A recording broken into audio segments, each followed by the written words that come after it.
Good morning friends. पहा, सुंदर कवळं घरामध्ये आलं होतं आणि देवपूजा करून झाली होती. घरातली इतर कामंही आवरून झाली होती आणि आज मला गव्हाचं दळण करायचं होतं. तर आता म्हटलं गहू काढून घ्यावेत. आता ही जी सायकल होती ती आदित्यला बड्डेला घेतलेली आहे. बड्डेचा ब्लॉग मी तुमच्यासोबत शेअर करणारच आहे. तर मी म्हटलं आज सकाळी सगळ्यात आधी दळण करून घ्यावं. एकदा विसरले की मग आपलं डेलीचं ब्लाऊजच्या कामामध्ये किंवा मग आपल्या व्हिडिओ जो दुसऱ्या चॅनलवर टाकते ह्याच्यामध्ये मग मी विसरून जाते. म्हणून म्हटलं आज सकाळीच दळण करून घ्यावं. एकदा गिरणी लावून दिली की मग मी माझं जे ब्लाऊजचं रुटीन आहे ते चालू करायला सुरुवात करते. आता इथे मी गहू काढून घेतलेत. आता एवढे गहू घेतले की हे 5 किलोचं माप होतं. हे पातेलभर गहू घेतले की 5 किलो होतात, म्हणून मी हे माप घेतलेलं आहे. आणि एवढे गहू नीट करून गिरणीमध्ये टाकले की गिरणीचा जो डब्बा आहे तोही 5 किलोचा आहे. म्हणजे एका वेळेस आपण वन टाईम 5 किलो लावू शकतो.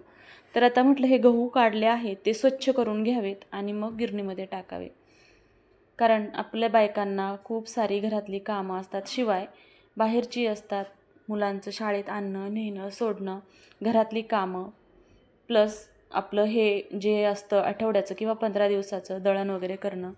खूप सारी कामं असतात बायकांना घरात. खरं तर घरातली कामं म्हणतात दिसत नाही आणि उरकतही नाही.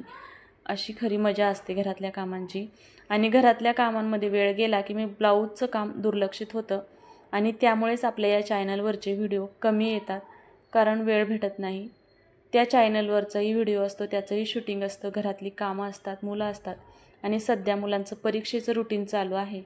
त्यामुळे खरं तर शाळेचा टायमिंगसुद्धा चेंज आहे. मग पूर्ण रुटीन डिस्टर्ब झालं आणि त्या रुटीन डिस्टर्ब झाल्यामुळे कामही उरकत नाही आणि व्हिडिओ टाकायलाही होत नाही. म्हणून म्हटलं चला आज बऱ्याच दिवसातून थोडंसं शूटिंग करून टाकावं. तर आता दळण करून घ्यावं म्हटलं. एकदा गिरणी लावून दिली मग झालं दुसरी कामं करायला तयार. आता गिरणी लावून दिली होती, इथं झाकण बसवून दिलं, कारण खूप सारे कबूतरं या गॅलरीतून येतात आणि ते नेमकं गिरणीवर बसतात, त्यामुळे झाकण लावून घेतलं.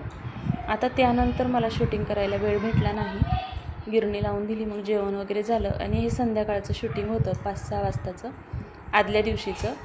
तर इथं मी एवढे ब्लाऊज हात शिलाई खूप करून तयार केलेले होते. तर 4-5 ब्लाऊज होते हे. त्यानंतर मग हे ब्लाऊज ठेवून दिले आणि आले होते स्वयंपाकाला. कुकर लावून घेतला. दुसऱ्या बाजूला म्हटलं भाकरी करून घ्याव्यात.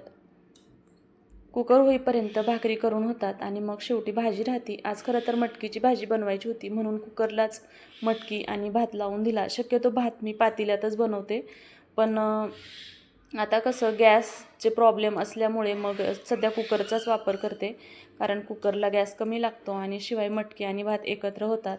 आणि तसं पातेल्यात जर भात शिजवायचं तर मग वेळ लागतो, म्हणून मग आता कुकरलाच लावून दिला होता. तर मग भाकरी आणि भात झाल्यानंतर मग मी आले, म्हटलं आता भाजीला फोडणी देऊन घ्यावं. तर इथे मी तेल गरम करत ठेवलं होतं. मटकीची भाजी असेल तर त्यांना जिरी मोहरीची फोडणी बरोबरच हिंगाची जर फोडणी दिली तर फोडणी अगदी छान लागते, चव अप्रतिम लागते आणि पोटालासुद्धा त्रास होत नाही. त्यामुळे आता फोडणी देताना मात्र सगळ्यात आधी तेल चांगलं कडक तापून द्यायचं.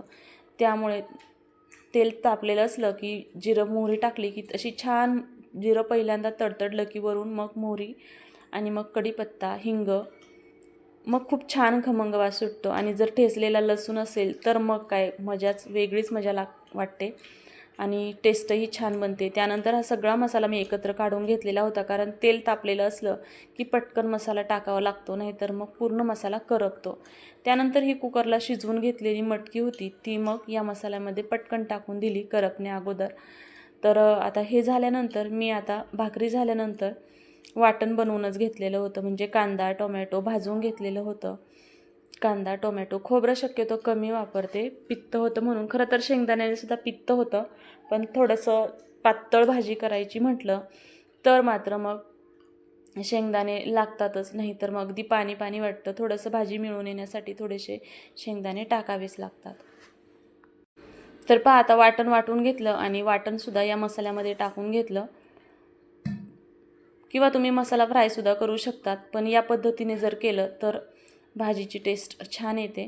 आता भाजी करून झाली, स्वयंपाक झाला होता. म्हटलं आता स्वयंपाकाची भांडी अगोदर स्वच्छ करून घ्यावी. अगोदर स्वच्छ केलेली भांडी सुकली होती, ती अगोदर काढून मांडणीला लावून घेतली आणि नंतर जी स्वयंपाकाची भांडी होती ती स्वच्छ करायला घेतली. आता या कुकरची अवस्था खरं तर खूप खराब झाली आहे, बदलायचं आहे. पण आता ते नवीन निघले आहे ट्रायप्लॅनची भांडी, तशातला घ्यायचं आहे. बघू आता कधी वेळ मिळतो ते. म्हणून ह्या कुकरला मी जास्त साफ करत नाही आणि ह्याला साईडला कडी वगैरे बसवूनसुद्धा आणलेली नाही, कारण हा बदलायचा आहे. तर भांडीसुद्धा स्वच्छ करून घेतली, किचन वाटा स्वच्छ केला. मग असं बरं वाटतं आणि नंतर मग जेवणानंतर भांडी स्वच्छ करायला कंटाळा येत नाही. खरं तर जेवण केल्यावर भांडी घासण्याचा खूप कंटाळा येतो आणि स्वयंपाकाची आणि जेवणाची भांडी असेल मग खूपच वेळ लागतो. तर मग मी काय करते, स्वयंपाक झाला की भांडी अगोदर स्वच्छ करून घेते आणि मग जेवण करते. मग जेवणाची थोडीशीच भांडी शिल्लक राहतात.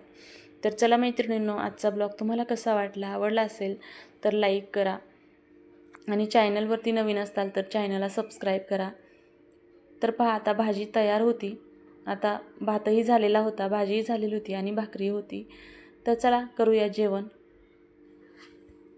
आणि हो, तुम्हीसुद्धा अशी मटकीची भाजी एकदा ट्राय करून नक्की बघा. चला तर भेटूया पुढच्या व्हिडिओमध्ये. तोपर्यंत सर्वांनी काळजी घ्या. सध्या उन्हाळा चालू आहे आणि गर्दी तर अप्रतिम आहे. तर चला भेटूया उद्याच्या नवीन व्हिडिओमध्ये. तोपर्यंत आजचा व्हिडिओ पाहिल्याबद्दल धन्यवाद.